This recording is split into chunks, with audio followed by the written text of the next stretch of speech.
maybe I could be like how we are God's masterpiece and like how God like molded us to like be exactly who He wanted us to be. Or then I thought like I was putting so much effort and time into the thing I was painting. Maybe I could talk about that and how if I put that much time into what I was painting as I put that much time into God, like mine and God's relationship, that our relationship would be way better if I just put that much more detail into that. So I thought about a lot of things of what I could talk about because I did have a 3-week warning for this, but I still did not prepare.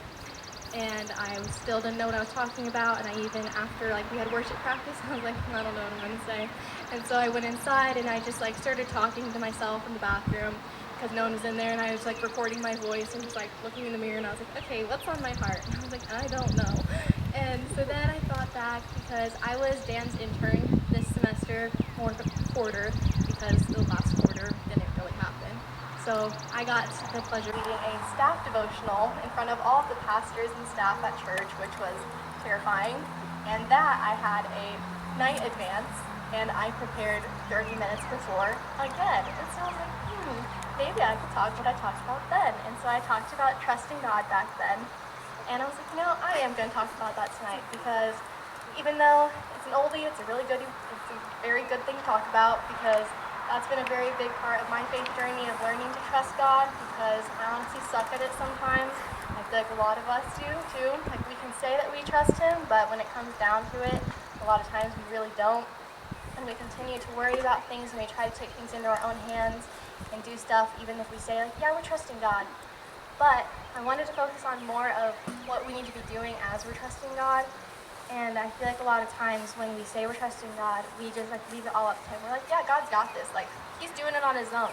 And while that's true, that doesn't mean that we just need to like abandon Him while He's working through that. We need to still be like diving into the Word and diving into our relationship with God and praying to Him and talking to Him, which is something I really struggle to do when I'm in the midst of trusting God. Like this whole year and even kind of right now, I've been trusting Him with where am I going to go to college? What am I supposed to do with the rest of my life? And I still don't have peace about that decision. And it's really hard sometimes because I have been praying about it so much. But as I'm doing that, I can't just be like, God's got this, He's working, and then I'm like, I'm just going to go do my own thing. Like I still need to be like reading His Word and just like focusing on God and pursuing that relationship and not abandoning Him to do all the work for me. So then I was like flipping through this is my prayer journal and like my devotional journal, everything I just like take notes in. So I was like flipping through this and I was looking through like a lot of my prayers and all the times this past year that I have just prayed to God, like I want to trust You. Like I trust that You have a plan for me even though I don't know what it is. And I was just reading all those, and then I came across a devotional that I had actually written down because I found it really powerful and I never wanted to forget it. So that way every time I did flip through it, because I like to flip through my prayers just to like see things that God has answered and other like lessons that I've learned throughout my life, and found this one and I just want to read it. It's a little long, so I'm sorry, but I think it's really good if you actually listen to it. So just like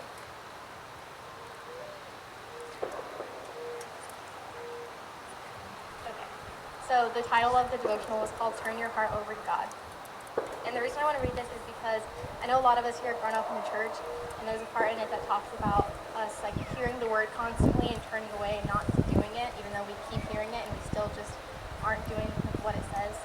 So it says, I speak confidence in You. I speak love in You. I know how you feel when you mess up, when you think of yourself first, when you don't trust Me, when you run after what you think you need and not what I know is best for your heart. Confess your heart to Me, pour out your heart to Me. Keep turning, keep looking. Keep turning over your heart for Me.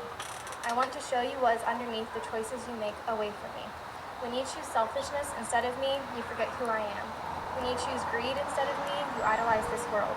When you choose envy instead of Me, you doubt I have given you enough and believe I am a God who doesn't care for His children.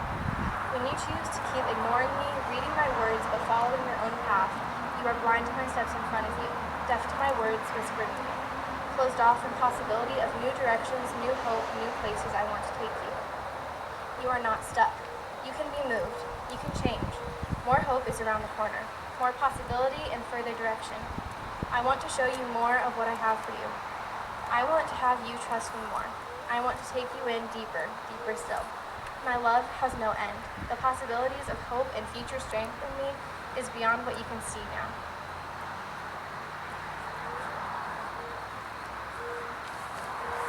So, you need to keep turning over those things that feel safe and hold you back from trusting me more. You need to stay close and willing to move into uncomfortable and unfamiliar places with me. Do you want to know what awaits you, child? Do you want to know what is around the bend? Keep listening, keep confessing, keep reaching, looking, and going deeper. I am with you, I'm with you. I move you in deeper. I want to show you all I have. So I just think that's a really good devotional, and I love to read it because I love reading. It's not God's words exactly, but a lot of paraphrasing from what we do know from the Bible and what He has told us. And I just think it's really important for us to remember that God does have us, but we still have to keep pursuing Him, and we can't just leave Him to do all the work. And this devotional wasn't even about trusting God, but I still feel like it kind of pulls in, it kind of ties into what I was talking about with trusting God and still diving into it. So I think that's basically all I want to say, but I just really do want to encourage you guys that I know during this coronavirus time, there's been a lot of trusting that we've had to do with God, and with all the riots going on, we've had to trust God with why is this happening to our world? But when we're doing that, I just want to encourage you guys to not abandon God to do all the work by Himself, and to still keep pursuing Him and reading the Bible and just bettering your hearts and your relationship with Him every day. Pray, so I think that your heads with me. Dear God, I just want to thank you that all of us could gather here tonight, and I thank you that I had the opportunity to speak, and I just pray that someone in this room needed to hear that. And I also just thank you that we are able to do this under such uncertain times and circumstances, and that we'll choose to come together and worship you, learn about you, and just fellowship together. I pray that as the rest of the summer goes on, and especially this next week, that everyone will trust you more, and that they will choose you over other things, that they will choose to open their Bible and read and pray to you rather than watching another episode of Netflix.